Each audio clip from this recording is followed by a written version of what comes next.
Hey. We are in like together. I know. We're not side by side on. Right? We're here in the same camera. I know. This never happens. Very rare. Very rare. I'm excited. And it's really cool that we're back doing a video. It's been a long time. Yeah, we are finally doing a video for the Alberta Women's Independence Network. I'm Angela Taybeck. This is Kathy Flett. And it's been a month. Oh, it's been a few months, I think, since we've done a video because I don't know, maybe because we've been busy. Yeah. Yeah. Well, we've got this whole petition thing going. I don't know if you've heard, but you're a canvasser. I'm a canvasser. I'm a canvasser. Mm-hmm. Yeah. So we've been doing that. And then on top of that, both of us have been asked to go around the province and speak on the topic. Yes. Yeah. We're both currently involved in different speaking tours. Mm-hmm. Let me see. Last night I was in Leduc with Jason Levine and the group that is doing the tour this week with him. Yeah. And you were in? I was in Tofield. I was in Tofield with Chris Scott's Let's Talk tour.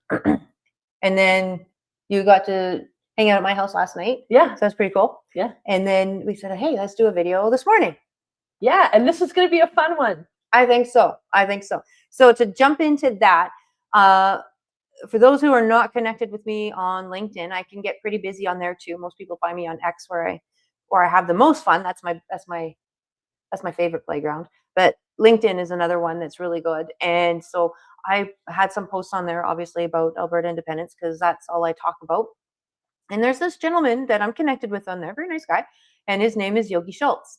And so he came on, and he is not for Alberta independence at all. He's very much on the other side. But he came on to my feed and said, well, hey, maybe you want to read these articles that I did that are, he titled them The Delusional Case for Alberta in Independence. And there's a part 1 and a part 2. And so I thought, well, since we're hanging out together, maybe it would be kind of fun. We'll just work through these 2 articles and see what he has to say and share our thoughts with you. And I think this is lovely because we very, very, very rarely can get anybody to actually talk about this. Like we can't get a for and against. Yeah. I mean, it usually comes down to, and I will say, seeing the title of his article, the very use of the word delusional. I mean, it's a little rough, right? We're already dismissing the conversation, right? It's just delusional. No, we got to have the conversation. Albertans have a lot of really important choices and conversations to be had in the coming months, maybe the coming years. And we've got to be able to do that in a way where we're not automatically dismissing or othering the other side. There has to be a conversation. So that's a good point. As soon as I saw that, I was like, okay, here we go. Yeah. Which is unfortunate because he's clearly put some work into this. He did. Yeah, he did. It's very well written. Yeah. So we'll walk through it and see what we've got for rebuttals. We may or may not have answers. True. We'll see. True. A lot of people think we always have the answers. We don't have the answers. And it's okay to say I don't have the answers. Let's look into it. Let's figure it out. Okay. So here we go. Let's see. We were playing around with this earlier. We like this one, we decided. So the delusional case for Alberta independence, part 1. Go back up to that picture. What? Oh. The hiker in me wants to know where the heck that is. If anybody knows where that lake is, let me know. Alberta Rocky Mountains, but we know. That's all it says. Yeah. They don't tell us which one. That is beautiful. I don't know. Look at that beach. That doesn't look like any Rocky Mountain beach I know. Okay, sorry, I digress. Yeah. Okay. Anyways, Yogi, let us know where you got the picture from. Yeah. For sure. Okay. Alberta separatists are following the playbook of their Quebec cousins, grossly exaggerating the benefits of independence while sweeping the related disadvantages and costs under the carpet. They aren't helping their cause with some wild assertions. Mistake number 1 right there. I not go crazy, but it really bothers me when people constantly refer back to the Quebec separatist movement, comparing it to the Alberta independence movement. Completely different motivations, completely different situations. Yeah. And we'll address a couple of those because he goes back to this comparison a few times, and it's just not even, to me, when I see that, I'm like, okay, you don't understand the base issues of either one. That's right. If you think that you can find a comparison in there. That's right. That's right. And it's also not a great way to start this conversation off. You know, they aren't helping their cause with some wild assertions. Well, who says they're wild? Like, Let's discuss them. let's talk about it, Yeah. and then we'll decide. Albertans can point to multiple significant grievances and frustrations, especially in energy development with the federal government and other provinces. However, despite separatist claims to the contrary, many of those issues are more likely to worsen than improve as a result of Alberta becoming an independent country. Well, we'll talk about that. Determined leadership of Premier Danielle Smith and her UCP government has made progress on many of Alberta's issues, including energy. The MOU between the federal and Alberta governments is the most prominent example of progress. Oh man, if that's what we're really now, can I make the point? This is not about a pipeline. No, This is not about an MOU. no, that's a symptom. That is a symptom of the true problem, and the basis of all our issues is going back to Confederation and how we were brought in, and our lack of equal and fair representation in both the Senate and the House of Commons. Exactly. You get rid of that, well, basically, nothing gets fixed until that gets fixed. And it won't get fixed. But, you know, this is the problem, is that so many detractors from Alberta independence will just automatically shift away from that problem because it's not fixable. Right. Within Confederation right now. No. And immediately go to energy. And it's not about energy. It isn't. It isn't. It's about the relationship. And to bring up the MOU, like a lot of people really had a good time saying that those of us that were at the UCP AGM booed the premier when she was talking about the MOU and how amazing it was going to be. And I had to correct so many people saying, no, we didn't boo the premier. We booed the MOU. We all knew it was useless. It's useless. It's not even worth the paper it's written on. And now here we are coming up to the first date of April 1st when things are supposed to start happening in that MOU. And they're like, nah. They're admitting that they're about 25% of the way. Right. And it's like, that's not progress. Sorry. That's not progress. Sorry. No, you can't move into a house when it's only 25% built. Alberta and Canada will be better off. Alberta and Canada will be better off and can dampen talk of separation if we act on the following opportunities. Material reduce interprovincial trade barriers, including pipeline rights of way. Okay, we've tried that. Reduce the self-inflicted barriers of economic development. That would be nice. Thanks, Tips. Proactively promote Canadian products and services, especially crude and natural gas worldwide. Okay. Hang on. We are supposed to be our own best customer. That is what the Prime Minister said. And yet, for some strange reason, Eastern Canada just got a whopping shipment of LNG from Australia. And they get most of their oil from all sorts of other countries, but us. Well, have you looked at a pipeline map lately? It's been a while. There's nothing going east-west, west-east. It goes down and back up again. Yeah, and so, yeah, okay, fine, great. Honestly. Hopefully that dinging is not going on here.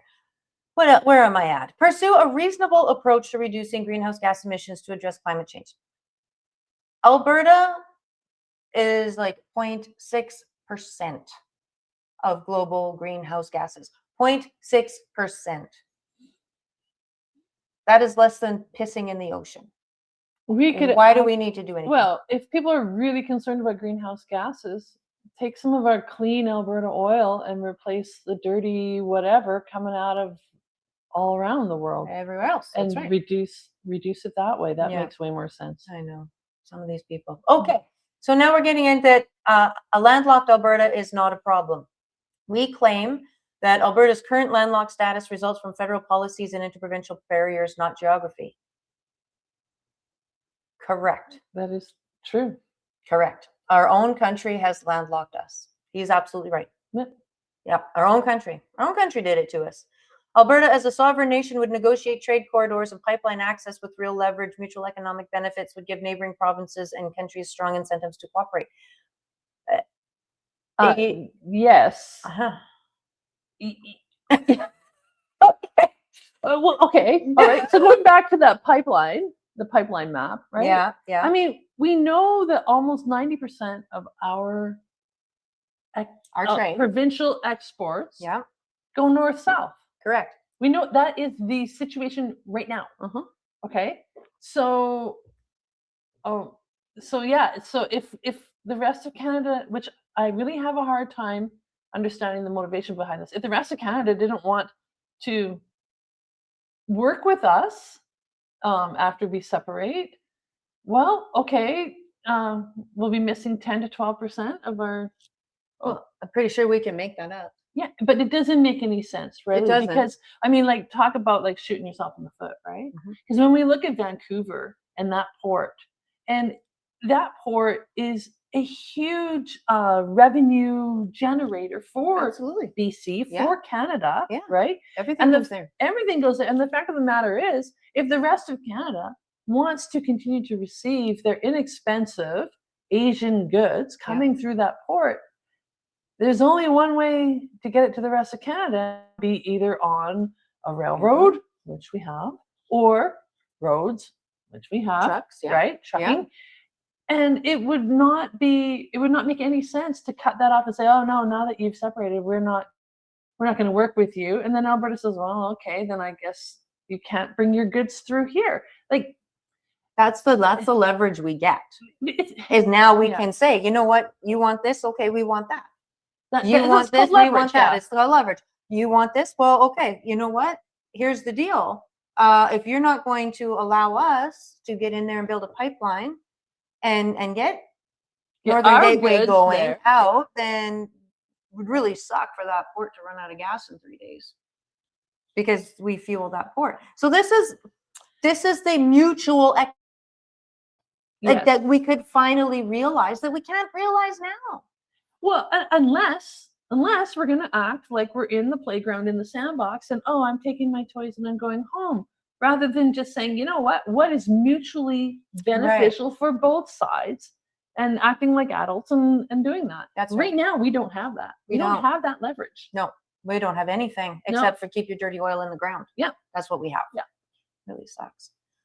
Position is nonsense for the following reasons. Anyone looking at a map can see Alberta is geographically landlocked. This is true. So are a lot of other countries. Yes, other successful countries. Very successful countries. Neighboring provinces and the federal government will be so annoyed by an independent by an independent Alberta, they will show no interest in negotiating, precluding Alberta's leverage. Well, again, I harken back to, we can turn off the taps if you want. Like, that's cool. And again, we can tariff you as you cross our border, I guess. And again, I live on that southern border. I look out my front window, I'm looking at Montana, and I see what goes back and forth. Not worried about it. Not worried about it at all. The mutual economic benefits of cooperation may be minimal or illusory. We'll find out. The financial cost of access to neighboring nations would materially reduce the value of Alberta products to Albertans. It's called trade. Yeah. Okay. The idea of establishing trade corridors and infrastructure rights of way across parts of Canada is not new. However, it has not gained any traction. That is true. I know. Thank you. Good job. One consequence that will be that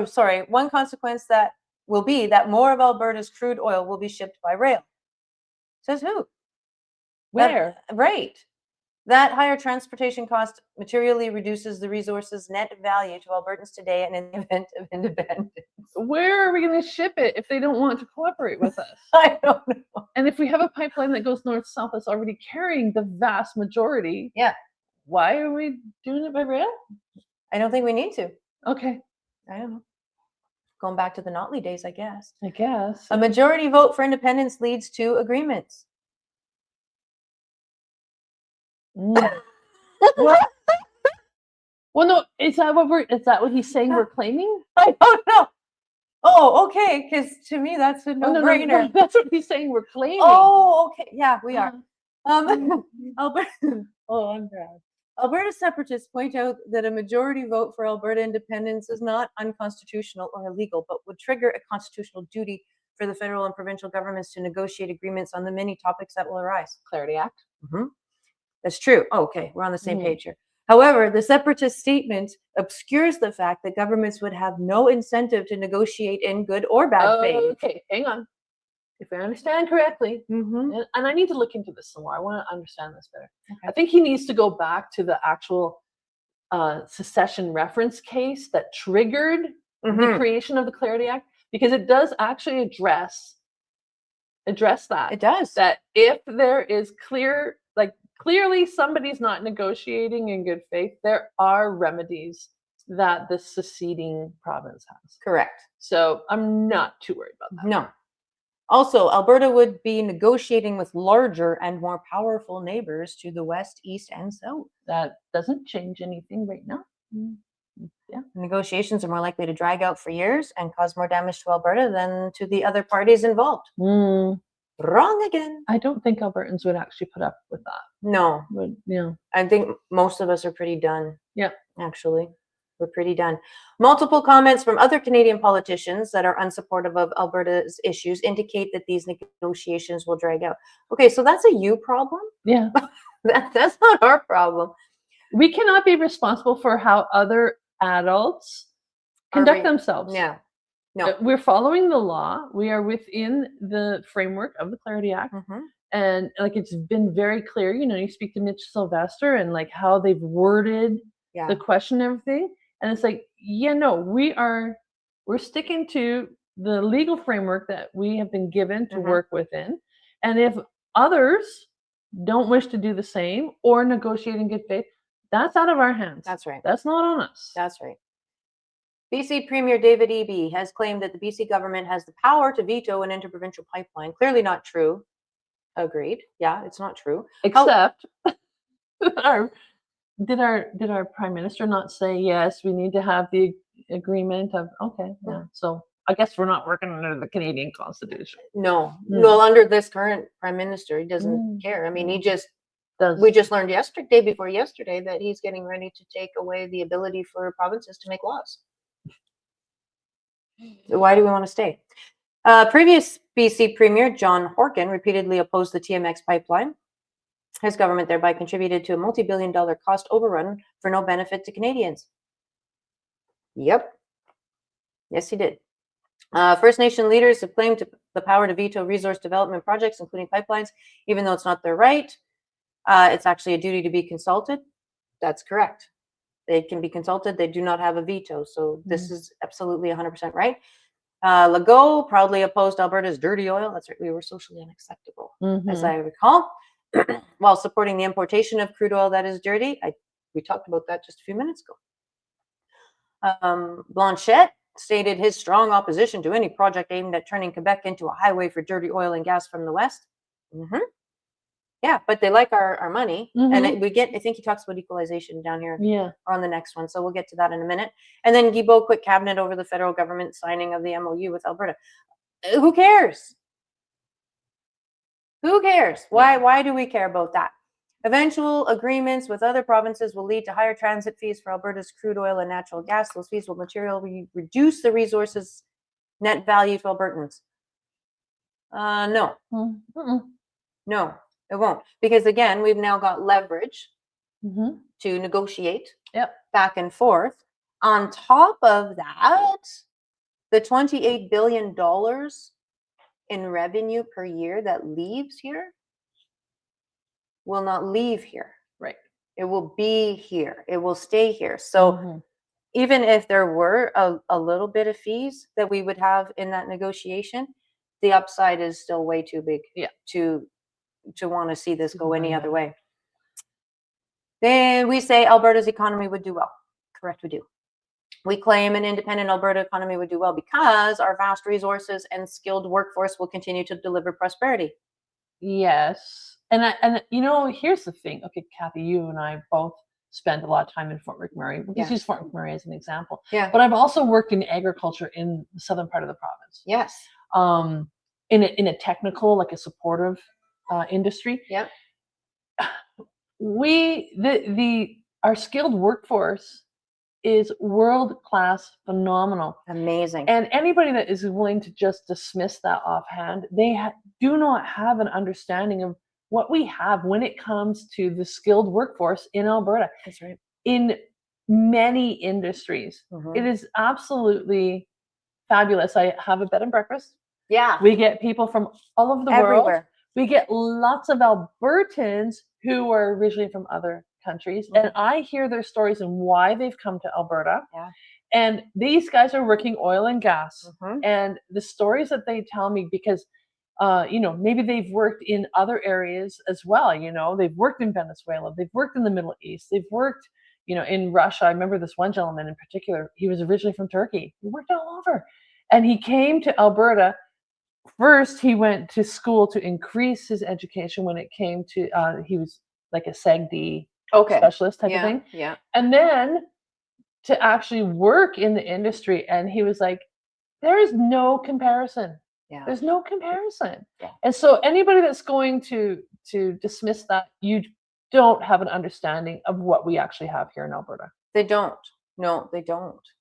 And the talent, like the work pool is just outstanding too.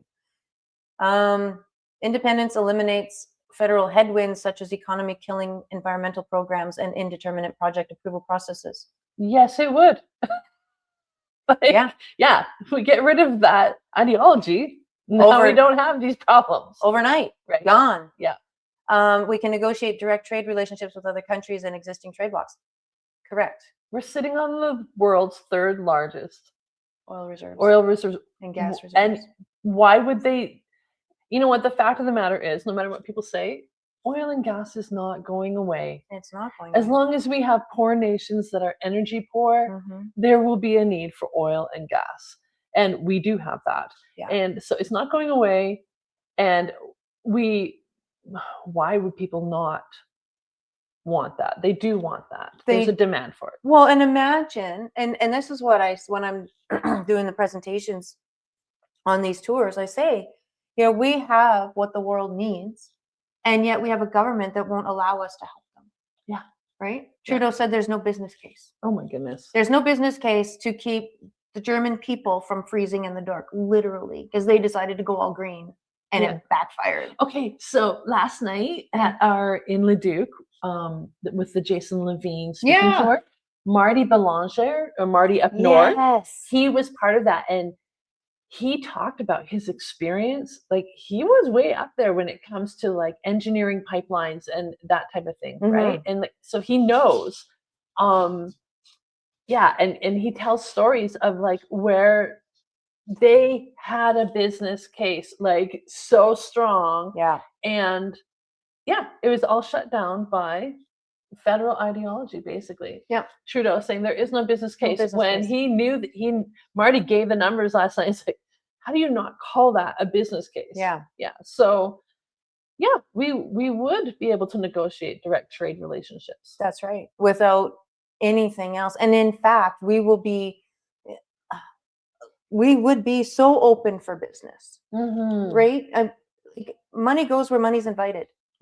And we would be so open for business that our downtown cores would be vibrant again. Not what they look like now. Like you would want to be down there because the nightlife would be so phenomenal, right? Yeah.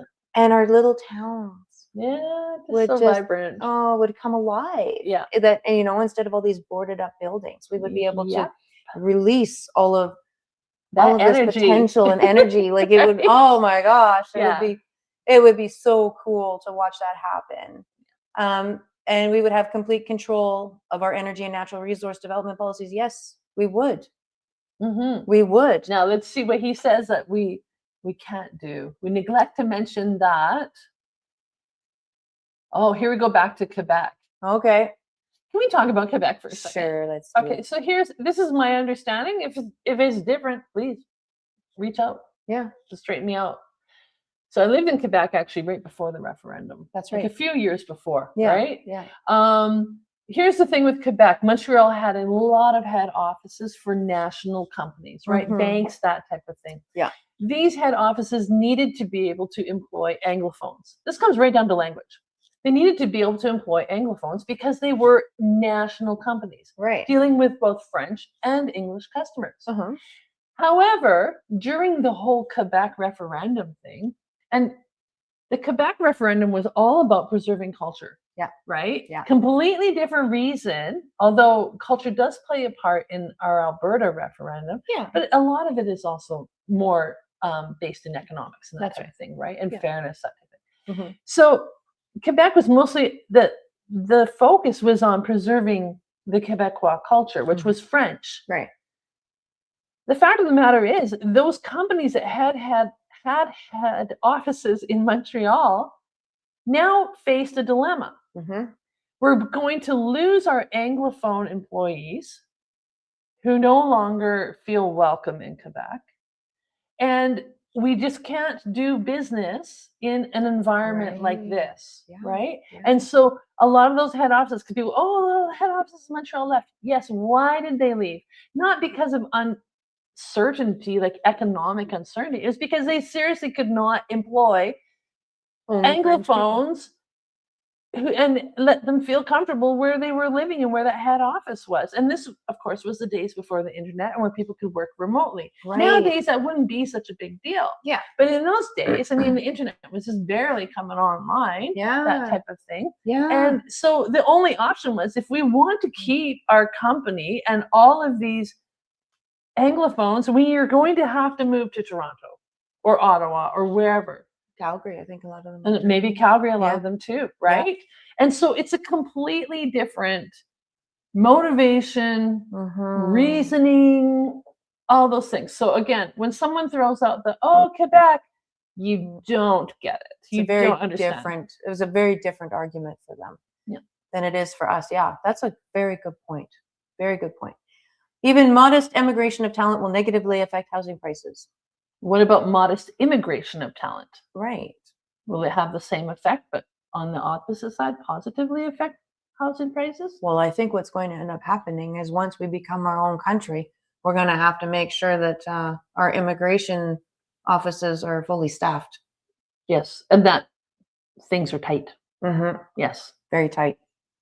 Housing value is a significant source of wealth for most families. This price reduction will negatively affect many. Okay, let's talk about housing. This is my wheelhouse. I'm a real estate investor, and I've been watching this for 20 years now because that's how long I've been doing this. And I began to see it happen in Vancouver, and then it started to happen in Toronto, and now I'm telling you right now, this is what's happening in Calgary. Is there's a bunch of outside money that's coming into the country, and it's kind of fake in a way. It's not economic driven. It's other things driven. And so that growth is not, it's inflationary. It's a bubble that shouldn't be, because it's not economic backed. It's all sorts of other yucky things backed. And that's why Vancouver has been tanking for a very long time, because all of these triads and everything else are saying, oh my gosh, we got to get out of here. This isn't working, and blah, blah, blah, blah, blah. And look at Toronto. And now Toronto, it's the exact same thing, right? They were talking about, the price of housing is going up. The price of housing is going up. Well, yes, but not for regular, sustainable economic reasons. Right. And then the same thing happened in Calgary now. And now Alberta is always the lagging indicator because we do so well. But now it's starting to come down and crash here. And I was just chatting with somebody the other day who they knew someone who had bought a house for 1.2. Was this you telling me the story last night? Yeah. Oh, yeah. We had some folks over on Friday night, 2 couples, both of them from Ontario. One had moved here 4 years ago. Another one moved here 2.5 years ago. And they were talking about, what was going on. And like, the one couple, they had bought the house 13 years previous for like $320,000. Yeah. And sold it for 1.25, like $250,000 over asking price. And they sold it within a week. And it, like, at Christmas time. At Christmas time. It's like Christmas Eve. Yeah. Yeah, like that crazy stuff. But now you look at it 4 years later. So the couple that came 2.5 years ago, they also experienced some growth, but not nearly as much because things were already on the down, starting to come down. And now, they still have family out in Ontario, and it's just a completely different story. Yeah. And then the government came in and tried, the whole CMHC thing, and that's just a scam. It's an absolute scam Yeah, with CMHC and all the stuff that they tried to do. So didn't work. it didn't work. Like the housing is a really good example of where government needs to mind its own business and get out of the business of housing. Just let the economy Yeah. do what the economy is going to do, and then that will settle everything so that there's much more stability and people kind of can know and expect and actually maybe buy a house now somehow or another. And not wait until they're 40 to get their first Right. house. Yeah, because there's maybe some, Yeah. money from their parents after they passed away and now they have a down payment. We're going to have to accept a share of the federal debt. Well, we kind of already do, right? Yeah. Like the fact of the matter is, all of our GST, so every time you make a purchase and you got that extra 5%, Yep.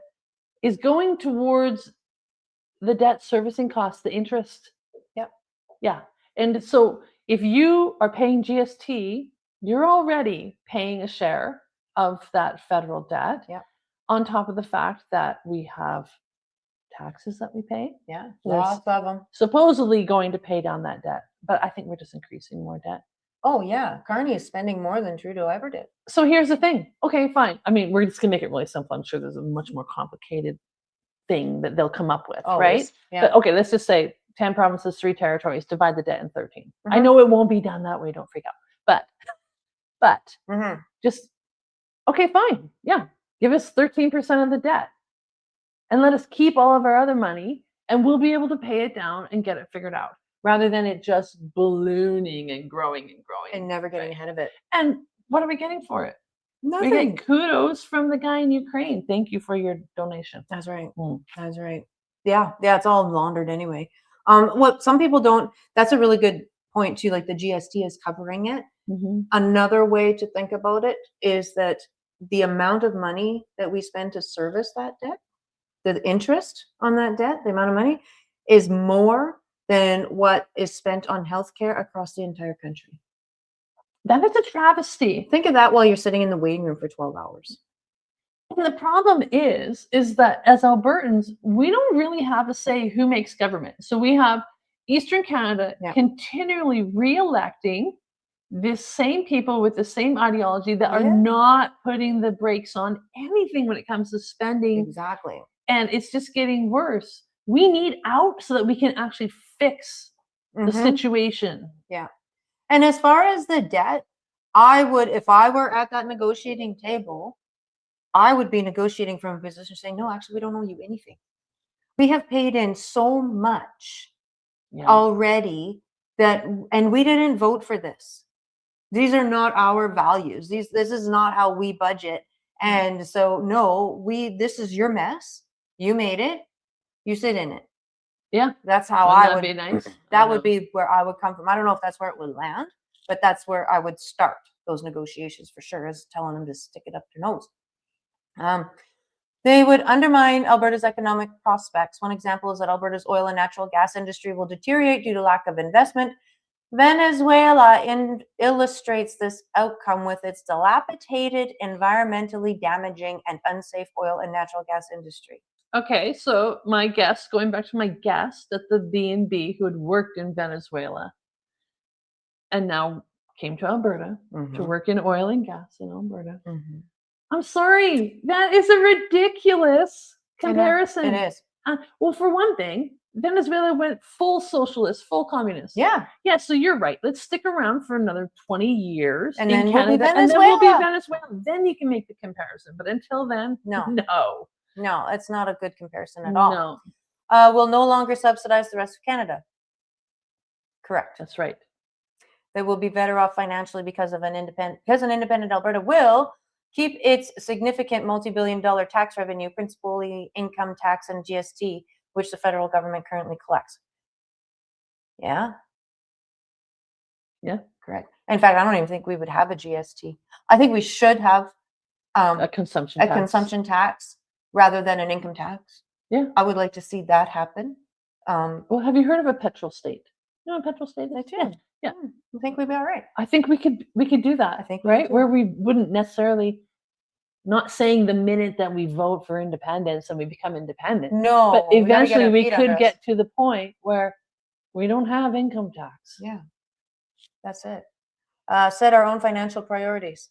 Yes, we could. No longer subsidizing the rest of Canada through its tax contribution to the federal equalization system and other federal programs. Correct? No longer be contributing to the out-of-control federal spending. Yeah, we just talked Also about correct, yes. that. Tantalizing appealing these points are, however, apparently we neglect to mention the following. The widely held assumption that taxes will remain the same or perhaps even decrease for an independent Alberta is unlikely given the significant starting debt. Well, we already addressed that, right? That, okay, yeah, it's going to take a little while to get our feet under us, but once we have released that energy and the ability to develop our resources and that type of thing, that we will be in a different situation. Yeah. Highly unlikely that the former federal tax revenue from Alberta will cover the many new operating costs an independent Alberta will incur, as discussed in part 2 of this article. So we'll save that for part 2. Additional costs will increase taxes, undermine our competitiveness. And one example is that Alberta's oil and natural gas industry will be less appealing to investors with higher taxes. There's a lot of assumptions made there. 3 oil companies just pulled their projects because all kinds of policy junk and like how can I'm just shocked. Maybe I should have read this and thought about it a little bit more so that I'm not thinking now, because my brain is just reeling. Like we have lost so many. The list. Thousands of jobs and billions of dollars in investment over. When you look at the last 10 years, I actually have a list on my phone. It's phenomenal, and that's not being an independent Alberta. That's being within Canada. Yeah. Alberta and Canada will be better off if Alberta continues its current, though sometimes frustrating, course of negotiating with the federal government and other provinces to reduce trade barriers and projects. I would respectfully invite this gentleman to go read Michael Wagner. Right? It's not. This is not current. No. This has been going on for 40, coming up on 50 years, where we have been trying to negotiate with the federal government. Some people even make the argument that we've been doing it since day one, since 1905. Exactly. Yeah, I would respectfully invite him to learn a little bit more of the history. I think so. Yeah. So that's part 1. Well, that's part 1. So should we do part 2 in a second video or do it in this one? Let's do part 2. Let's do it right now. Okay. Because people can you can pause. You can pause. You can put this at ×2. You can do whatever you want. Yeah. Okay. The delusional case for Alberta independence, part 2. Here we go. Part 2. And then the first part, I think, is just the same preamble. Just reiterating the same thing. Yeah. So we keep going down here. Part 2 of a rebuttal. Okay. Alberta's government would be more effective. I guess that's what we're saying. That's a possibility. That is a possibility. Alberta separatists point to a federal government that they see as bloated, inefficient, correct, ineffective, yep, and unresponsive to Alberta and other provinces. Clearly. They claim they can do much better with the multi-billion-dollar tax revenue the federal government will no longer collect from Alberta. Yep. There is truth in this criticism of the federal government. Hey, we found some common ground. That's good. However, it's unclear how separatists believe how they can do better. Separatists fail to mention that Alberta will have to perform and pay for many new functions. These incremental federal government functions include, okay, are we ready? Here we go. National defense. It's true. We would need to have a national defense. I don't know what else to One say. that doesn't have tampons in the men's bathroom? I don't like the tampons in the men's bathroom. Tampons everywhere. I will never be without a tampon. So national These things are important. Yeah, to someone. National defense. So here's the thing about national defense. We don't have a military now. We don't. People think we do, but we don't. Because if we did, they would not be currently recruiting soldiers from other countries, telling them they can have Canadian citizenship if they come and serve our military. So there's that. The second thing is that I contend it probably takes more no brains. It takes more courage than skill to get into some of the things, tools, Okay. planes, trucks, all the rest, Mm-hmm. because they're not kept. Mm. They're not Mhm. kept, right? Mhm. So yeah, that's a bad one. I mean, there's a whole lot to be said about that, right? And the fact of the matter is, okay, now let's think about this geopolitically. Mm-hmm.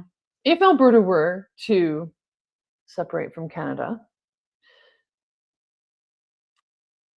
we have the largest. I mean, my stepson is in the armed forces Mm-hmm. in the States.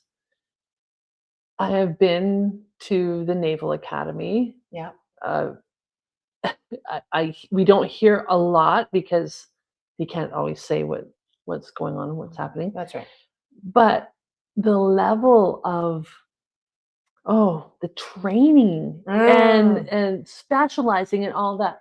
And the fact of the matter is that the US is not going to not that we want to be reliant on the US. We don't, but the fact of the matter is we are already. Well, yeah, they're mean- the ones that took out the 2 air weather balloons that China sent Right? over. I mean, we could even knock down weather balloons. We couldn't do that. They were already all the way across Canada before the US said, "Hey, I'll do something like that." Right. I Yeah. know. And so I guess what I'm saying is until we have the opportunity, because it will take some time to build a national defense, Yeah. and maybe we become very specialized in one particular or 2 particular things, whatever. Mm-hmm.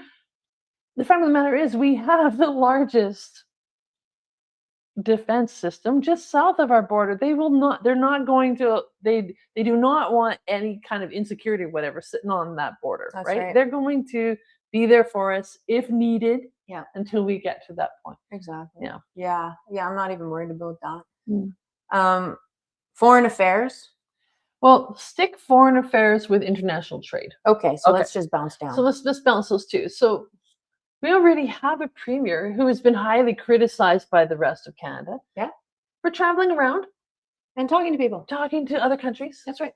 telling them about the resources that we have, Mm-hmm.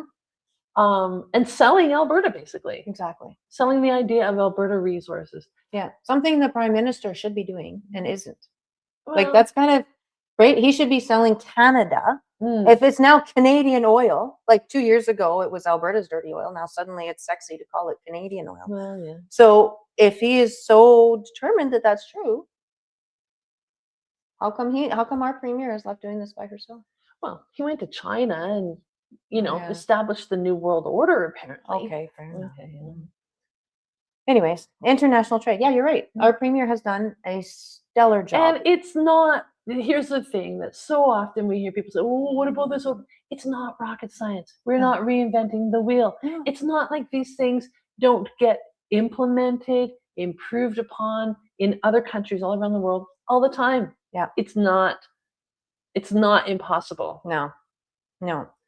Indigenous services. Well, that has been, for the most part, Federal.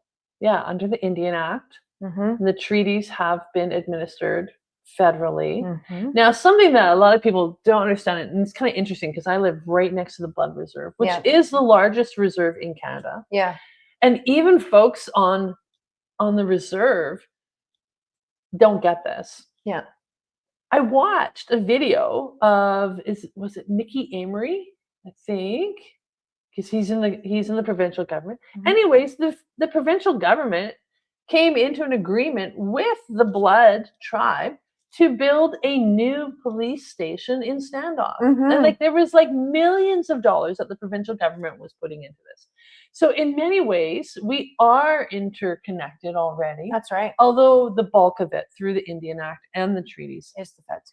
But again, it's not rocket science. No, and people get hung up on this, and the fact of the matter is that all the Aboriginals, First Nations, whatever, that live on those reserves are Albertans. Oh yeah. The chiefs don't get to speak for them. They get a vote. That's how this works. And so there's kind of 3 possible outcomes that could happen. So one, there could be enough of them that say, yeah, you know what, this whole thing with Confederation isn't working for us either, and we'd like a do-over. And just cut ties completely. Yep, we are Albertan. We're going to grow with the rest of the country of Alberta altogether. Mm-hmm. The second thing is they can say, no, you know what, this is working for us. We'll stay with the status quo and continue to watch our chiefs live like kings while we live in squalor. And the third option is that they say, well, Alberta, maybe we can just do a deal with you. Mm-hmm. So those are the three things that could happen. Yeah. At the end of the day, it's up to them. It's not up to us. So Exactly. it's not self-determination. Well, that's what just it's all it. about. That's just it. So here's my favorite one: immigration, refugees, and citizenship. Please, please let us do it. Honestly, please. The numbers that they don't want you to know are staggering. And if you don't catch it in the news feed, you'll never will, because it'll pop up once and then you'll never see it again. And one of them that popped up is that human trafficking in Ontario alone has increased 700%. Oh, yeah, I know. Like, that's not okay. It's not okay. That is not who we are. And yet here we're going to say, oh no, Albertans, don't do anything about that. Right. No, don't mess with that. You can't. Right. You can't mess with that. You cannot mess with that. Please let us mess with it. And then another headline that I show in my presentations when I'm doing the PowerPoints is that the number of non-Canadian federal inmates are increasing. Non-Canadian. So they came here, they took advantage of our hospitality, they took advantage of our kindness, and then they did something so egregious that they completely blew past any provincial judge, right to a federal judge, and landed themselves in prison. And I have to ask why we're still feeding them. Why? Yeah. You broke our laws. You came into the country and you broke the laws of the country. Like, here's a boat and a paddle. Good luck. Yeah, I know. Go on. Okay. So yeah, please let us take this. You know, this reminds me though, you hear so many people say, oh, well, we're going to have to start, issuing passports. Okay. I worked in registration. The system is in place. Yeah. Get another printer and add a few more different, whatever. Exactly. If we can issue driver's licenses, yeah, we can figure out how to issue a passport. Honestly. Or a work visa. Exactly. And we can keep track of all the people that have work visas. Yes. Right? Because we keep track. It's going to be smaller. We won't just let them much in. Easier. Here's an app. You go ahead, you self-identify, we'll catch up with you later. That stops. Yeah. We won't do that. No. We'll know who's here and why. And then when they're not supposed to be here anymore, they will be found and sent away. It just makes so much sense to just have a smaller area, more controlled, more accountable. The government becomes more accountable to the people. That's right. When, like, Ottawa could care. They don't know about us, Kathy. They don't care. They don't. They don't care. And we could write a letter to our MPs. Doesn't matter. And there's no way that we can hold them accountable. I know.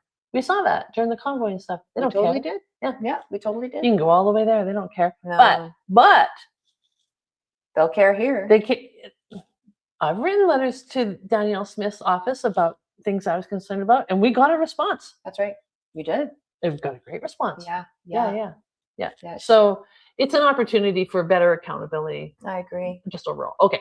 I digress. That's okay. Housing and infrastructure, we covered that. Mm-hmm. It'll be, I just don't see any downside to that. Like, it will be so tied to economics rather than all these outside influences that, anyway, I won't rehash it. Agriculture. You speak very well to this one. You know what? We've got this in the bag. Yeah. Albertans have suffered for years, under the wheat board and all kinds of stuff, right? And the fact of the matter is that we know what we're doing. We've got the technology, we've got the skill set, we've got the knowledge. We can do this. You know what else I really like about the idea of becoming our own country, our own state, our own nation, whatever word you want to use, is that we will have energy security. We will have food security. Oh, yeah. We will have just security because we will have our own laws, our own judges, our own police force, our own everything. Like, we could go back to leaving the house with our doors unlocked and being okay. Yeah. And that that everything is good. Yeah. And we could go back to not worrying that if the world is talking about a food shortage, which is what's going on right now, we'll be like, you know what, we're good. We are so self-sufficient that we're good. And if we really want oranges and pineapples and we can't get them from somewhere else, we can make greenhouses. Yeah, yeah. You know, what you're Mm. saying reminds me exactly, like Keith Wilson showed up last night at the meeting in Ladue. Yeah. Just as an observer. Yeah. He came in, we're like, hey, and he's like, I'm just here to observe. Yeah, But whatever. we ended up bringing him up front because there was actually some questions about some legalities and that type of thing. Yeah. And he mentioned exactly that. He said, you know, like we look at what's going on in the world right now with Iran and like, oh, now we're talking fuel shortages. Yeah. Well, Alberta has oil lot and of it. gas. We've got a lot of that. We're talking about food shortages. Okay, for those of you who don't understand this, I would challenge you to drive south to Lethbridge and head east on Highway 3. You will see the giant McCain's plants. You will pass thousands of acres of potato, lentil, peas, corn. You will pass huge greenhouses. Yeah. Right? Yeah. Like when you go to Costco and you're buying, like, I think they call them hat peppers or something in the bags. That's all from the Medicine Hat area and the Red Cliff area. Red Hat, that's what they call it, because the Red Cliff and Medicine Hat area. Okay. That's all from the greenhouses around those areas, right? I mean, it says on there, made in Canada. It's made in Alberta. Even better. Yeah, all along Highway 3, there's just so many greenhouses where they're producing lettuce and year round. Yeah. And so Keith pointed this out. We've got oil and gas. We've got food. Like all these things that the world's kind of freaking out about is here. It's here. We've got it. We're good. Yeah. And we have each other. And we have each other, which is even better. I think so too. Mm-hmm. Intergovernmental affairs. I think we talked about that. Yeah. Justice.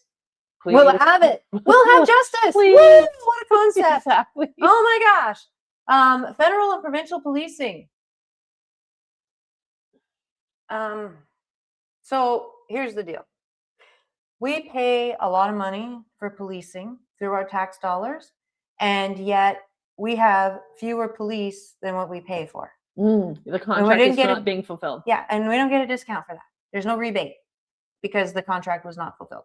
So what our current government has done is put together, slowly but surely, very systematically, a provincial police force to fill in the gaps. And now the RCMP are losing their minds because our premier and justice minister and whoever else is involved in that are making this happen. But we have got crime going through the roof, especially in the rural, and somebody's got to do something. And so we already are doing it. When in fact, we're paying twice because we're paying for the services we're supposed to have, but we aren't getting. And then we got to pay for the services to fill in the blanks. Yeah. So we're paying twice. And here's the thing. I'm guessing that Mr. Scholes, who wrote this article, probably lives in Edmonton, Calgary. Or Calgary. Oh, he lives in Calgary? I think he's Calgary. Well, then he's not even under federal policing. No, he's under Calgary He is under policing. Calgary police, right? And, yeah. And I hope that he receives good services. Now, where I live, yeah, in a best case scenario, best case, so the right time of day. Yep. We're not snowed in. Yep. The police can get to us at best 15 or 20 minutes. Wow. So if there's an emergency that needs to be dealt with in my area, and if you're a criminal and listening to this, just plug your ears. You will be dealt with. Maybe I shouldn't let you. Well, no, I was going to say I shouldn't let you know that we're sitting ducks because we don't have police services in my area. Oh, my mind went exactly. Well, you know what? I do have a neighbor that if things got dicey, and we have a community. Yeah. Like they say, national defense. And my joke is, have you ever been to rural Alberta? Well, have you ever been in southern or northern Alberta during hunting season? We're good. Yeah. But anyways, that's what I have to rely on. Yeah. Like that's what I have to rely on is I know my neighbor. Yeah. And I know the type of person that he is. And if there was a problem, it would be like calling up the back door, like, Derek. Yep. And he'd be there in 2 seconds. Exactly. Right? But I'd call 911 first, but they wouldn't be there. So it would take a bit. Yeah. So the fact is, we've got to fix it. It's not working. Exactly. Pensions and OAS. This actually comes up a lot. And I get it. It's tough when you realize that the CEO and president of the Canadian Pension Plan Investment Board makes $6 million a year in wages and compensation, and our seniors can barely pay the rent. Yeah, I get that. People say that it's so well funded and it's performing so well and all the rest, and yet for some strange reason, everybody is now making a second payment into the CPP off of their paychecks. What do they call it? Enhanced. You have an enhanced payment. An enhanced You because it's lucky- performing so You well. lucky sucker. Yeah, it's performing so well. You get to enhance your payments. Mm. Yeah. So I get that. But the long and short of it is we do subsidize the rest of Canada. So Albertans, on average, pay $9 billion a year into the CPP. And Albertans, on average, take out $6 billion a year. Yeah. I think we have another case of the math ain't mathin'. Well, I mean, so $3 billion a year is going where? To subsidize the rest of Canada. Right. Yeah. Or other things. And now it's actually going to subsidize Indian students Oh yeah, who want to come to Toronto? who want to come to and- Toronto yeah. and go to university so that they can then probably claim refugee status and disappear. Well, the fact of the matter is they're getting a free education Getting a free from ride. Canadians through our pension Yeah, fund. yeah. So $9 billion a year that is contributed into that would stay here. First of all, $6 billion would go to our seniors. $6 billion would go to our seniors. $3 billion would be Invested. reinvested. Yeah, would be reinvested in something. So there's no downside to this. No, you do that. And here's the thing I've heard some people say, and I totally agree. And I think this Mr. Scholes, he addresses this later on, saying that, the deal is, and this is part of the Canada Pension Act. Okay, so when the Canadian pension plan was put into place, I think it was the late 60s. Yeah. It came under the Canada Pension Act. And it states that a province does have the right to remove themselves from the program and create their own program. Yeah, as long as it's the same or better. As long as, yes, it's providing comparable, same or better benefits to the seniors. Okay. Yeah. But here's the thing. It also says if a province requests that they are able to do this, then a number will be given to them. Like, this is how much the province can take to start your new pension plan. Right. Now, Alberta, the government went, and I think it was Deloitte, one of the accounting firms, that they had look at the situation and they came up with a number. This is what we should be able to take from the Canadian pension plan to start our own pension plan. The federal government was like, oh, no way, that's too much. And so the question is, okay, then what is it? Well, it's been over a year. We've been Still waiting on that. Now, what is the number? Yeah. They didn't like the number. They didn't like the number that we came up with. So what is the number that you're going to come up with? And we haven't heard it. We haven't seen it. No. But I have heard many make the argument that with that math that you just walked us through, Kathy, $9 billion in, $6 billion out. Okay. So in the first year, we're already covering our liabilities. Exactly. And we've got $3 billion extra to invest. Okay, great. Do the same thing the next year, the next year, the next year. 10 years later, you have reinvested $30 billion. Yeah. And that's not without a second, no second payment to do it. No second payment. That's if we don't change anything, right? Yeah. But we've got the option of maybe lowering the payments, maybe increasing the benefits. Yeah. We've got options. Right now, we don't have options. We don't. Our only option is that we are subsidizing the rest of Canadian retirees to the tune of $3 billion a year. Yeah. Yeah. And that's, and people will argue, oh, well, it's, you're paying into the pension, so you get back what you put in. And that's not really true either, because how that formula works is it takes, very simplistically, it takes what you made the first handful of years that you worked and what you made the last handful of years that you worked, and then averages that out over the middle years that you worked, and then spits out a number on the other side. So it doesn't matter what that fund is doing. Like, oh, don't touch my CPP, it just made 10%. Well, did you get a 10% raise? No, that formula is completely independent of what the market is actually doing and what that fund has actually done. That's right. Right? 100%. Which some people be, oh, that's good, because then if the market goes down, I still get the same amount. Well, it doesn't work that way, because the poor kid behind you is now making a second payment. Is not making a second payment. It's a Ponzi scheme. It is. Yeah. Gross. I know. GST with its welfare payments. So I guess that's the rebate. I'm assuming that's what that he now is means. being increased to help people pay for groceries. Mm. Okay, so here's the thing, guys. And then tax administration. You know what? Let's lump these two together. Mhm. Here's the thing. If you are getting welfare payments of any description, whether it's a GST check, whether it is child tax credit, whether it is anything like that, where you have to qualify to receive these benefits, that means you're paying too much tax to begin with. You've already paid into it. You paid into it. You're merely, the government is trying to come out the hero and give you your own money back. That's all that is. You've paid too much tax. So even now, like tax season, it's March, it's the end of March, it's tax season, and everybody's getting all excited. Oh, how much money am I going to get back? No. You're thinking about this all wrong. Yeah. Yeah.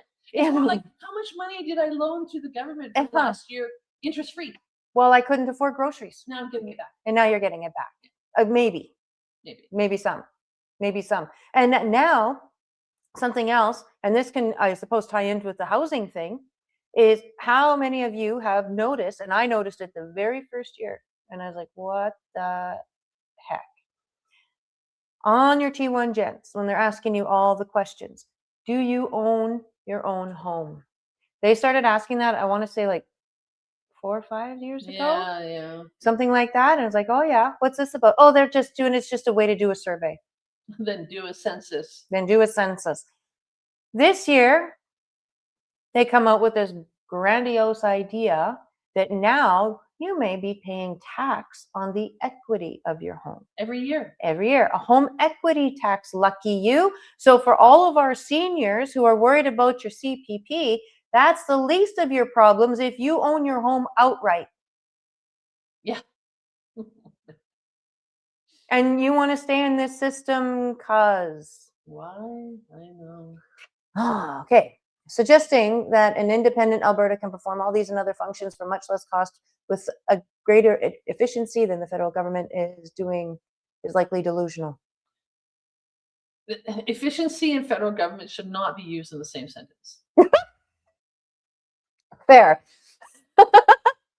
Unfortunately, we minimize the immense difficulty of creating a government for a new independent nation. For Alberta's oil and natural gas industry, an uncertain governance and regulatory framework will reduce investment and slow production. No, we already talked about that.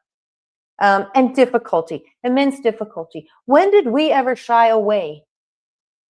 Like, do you know how hard it was, right? Like, how hard was it to break the land? You've got 3 years to break the land, grow something, and build a house. If anybody's ever lived on the prairie and tried to like make a little garden plot,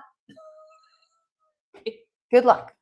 We got this. We're fine. How hard was it to get the oil out of the ground and figure out how to harness it and what to do with it? Right, and especially the oil sands, because that's not just like a bump. That's a big deal. Like when you look at the process and how they came up with it, amazing. Yeah. Incredible. Immensely difficult, and yet we've done it. We're good. We're fine. Crippling regulations will disappear. Alberta separatists want to eliminate the current federal regulations that stifle resource development projects. Yep. Yes. Many Canadians support this goal because it will accelerate the Canadian economy's growth. Well, no, it'll accelerate ours. But anyway. Well, and if so many Canadians support this goal, why do we still have the tanker ban and all that? Yeah. We're done. That's all. However, Alberta independence and simplified regulations will not solve the problem of transporting Alberta products to markets if other provinces are unwilling to cooperate. Well, we already talked about that. Pension plan will be better. Yeah, we talked about that. Yeah. Policing will improve. Talked about that. Correct. We'd honor our First Nations treaties. We would honor the First Nations. You get a choice. Yeah. It's what a beautiful thing. And you know what? For all the First Nations people that have come and signed. Oh, there's so many.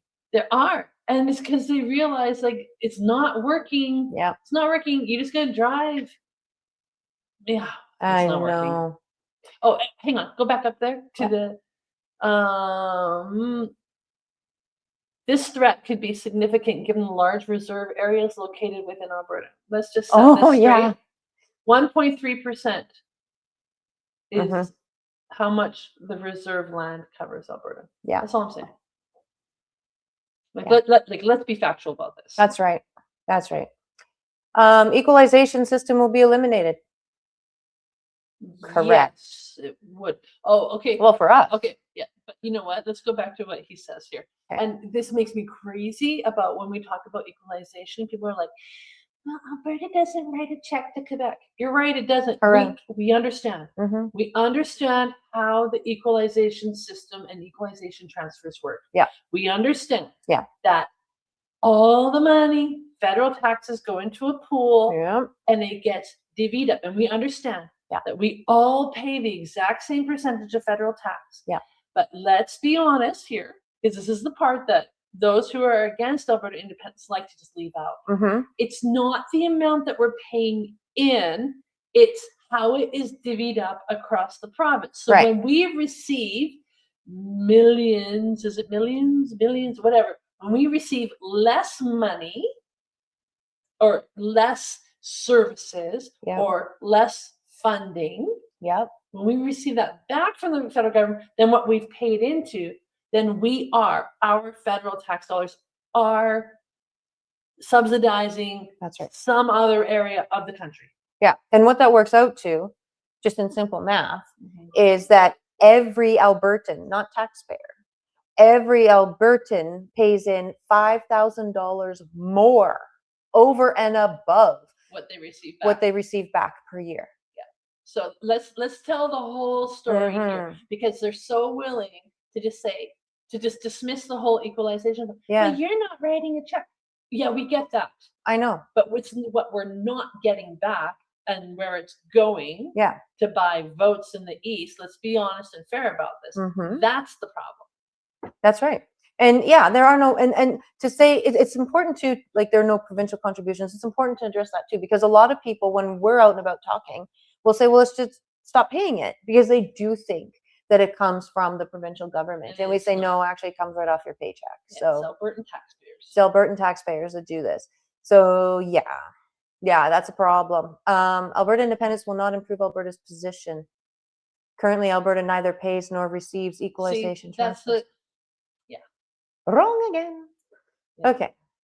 Anyway, Brexit case study. It's apples and oranges. This is not the same. No. So I don't even know that we need to go through that. Go there. Yeah. Yeah. And Alberta and Canada will be better off if Alberta continues its current, though sometimes frustrating, course of negotiating with the federal government and other provinces to reduce trade barriers. Go back and read some Michael Wagner, learn your history, have an understanding that this is not a new problem. No, it's a very original problem. Yeah, it is. But what is new is how far we've gotten.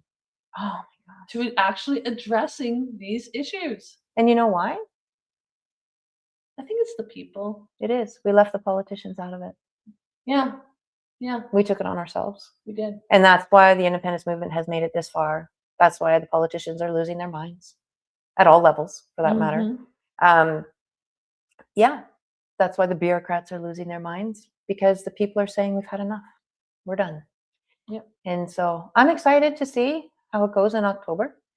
There's we got a lot of work to do. We have a lot of work to do between now and then. Yes. But this is some of the stuff that comes our way. For those of us that are, rather vocal about the whole thing, this is some of the stuff that comes our way. And so we thought, well, we're hanging out together. Let's just address it. Let's just address it and see where it goes. And so I will post this up and we'll see if Yogi sees it. And if he wants to continue the conversation, that would be pretty cool. We're always game for the conversation. I prefer it wouldn't be considered delusional to have that conversation. Yeah. I think we need to have some hard conversations. We do. And the only way to do that is respectfully and with open hearts and open minds. And you know what? Like, sometimes people ask questions I don't know the answers to. And I know there are people that are way more expert in all these different topics that we've covered on today that know way more, can speak way more to them. Well, in fact, we are planning, is it going to go over 4 weeks or 3? It's going to be a 7-part series over 4-week period. Yeah. Yes. So, and anyways, go ahead. Oh, well, yeah, we're planning. Okay, so this is coming up, and we're going to have some more information about it soon. We're calling it a vision for Alberta. At Mhm. least that's what we've got right now, a vision for Alberta. And basically what we're hoping to do is to look at 6 pillars or 6 national interests mentioned by Colonel David Redmond in a Yeah. paper that he did back in 2024, Yeah. where he was discussing like what Canada needs to do to have a vision again, Yeah. right? Yeah. And that we need to start focusing more. Anyways, we're taking that and looking at it through the lens of Alberta independence. Yeah. And so we're going to have guest speakers, and we've got some good ones planned already. I'm We're excited. Let's not say anybody yet. Okay. Okay, but we've got a number lined up Mhm. that I'm just so excited to speak to these folks. These are the experts. They know what they're talking They about. know what they're talking about. Yeah. And so that is coming up. We're going to launch, I believe it's April 20th. Yeah. Is that the date? That is. Yeah. Yeah. So that is coming up where we're going to continue this discussion. Yeah. The discussion needs to be had. Has to be had. Yes. And the more Albertans that are involved in the discussion, the better it will be. Exactly. You know, and you know what? We need to disagree with each other. Uh-huh. We need to go back and forth and kind of just figure it out. And that's how the best solutions are going to come forward. It's as 100%. we have the discussion. Yeah. Fight it out if we have to duke it out respectfully. Yeah. Right? And allow that conversation to flow and to happen. So that's what we're all about. That's what we're doing. That's what we're doing. This was fun. It was so fun. Thank you, Yogi. You gave us some good things to talk about. You did. We appreciate it. And we You did. appreciate the time that you put into this. Absolutely. Absolutely. And it forces us to dig into it too, Yes. which was good. So even as we were going through this in sort of real time, we Yeah. didn't really take any time to prepare for it. We were just like digging in real time. Mhm. And you gave me some things to brush up on as well. So I appreciate that too. Yep. And I guess with that, you've got somewhere to be tonight, and I got somewhere to be tonight. Where Yeah. are you tonight? I'm in Red Deer tonight. You're in Red Deer tonight. Where are you? I'm in Drayton Valley. There you go. So if you're in Red Deer or in Drayton Valley, check out our Facebook or X feeds and find out the exact address where we're going to be. Yeah. And see you 'Cause I'm there. doing Calgary tomorrow and Lethbridge the next day. Oh, awesome. Okay. Yeah. So yeah. So there, you got lots of opportunities to see Angela. That's it for me this week. And then I'm heading back north. Nice. I'm so excited. I'm going home. Yeah, so I get to go to Fort McMurray on the 1st of April. And then I'm doing another Northern Alberta tour on the Peace Country side. Fantastic. I'm excited. Thank you so much. We'll talk to you guys later.